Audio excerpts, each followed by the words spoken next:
Before the marble arches, before the victory parades, there was the silence.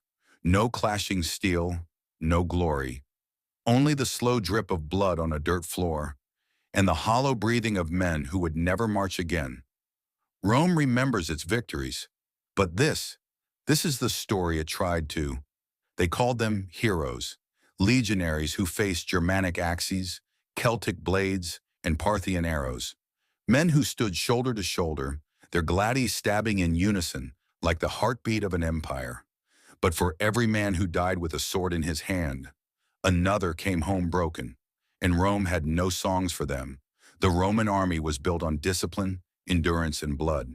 Battles were fought up close, blades to flesh, eyes locked on the man you killed.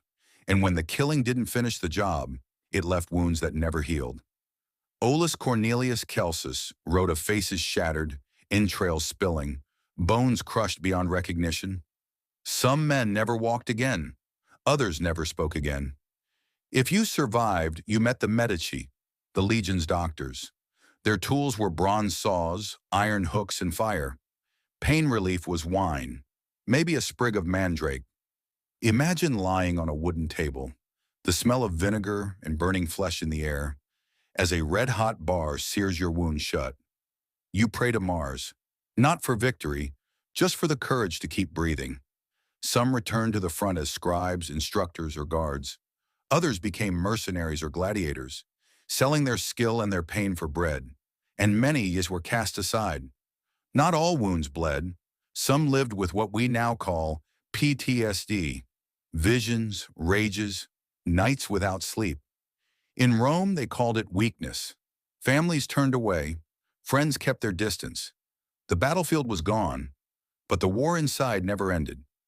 Without pensions or land, many veterans begged in the streets of Rome, Alexandria, and Carthage. The empire that forged them now walked past them without a glance. Rome could conquer kingdoms, but it could not heal the men who bled for it. And so I ask, what is loyalty worth if the price is a man's soul? The marble still stands, but their names are dust. If this story moved you, leave a like and subscribe so that the forgotten soldiers of history are never silenced again. And as always, may history never be forgotten. Without pensions or land, many veterans begged in the streets of Rome, Alexandria, and Carthage. The empire that forged them now walked past them without a glance.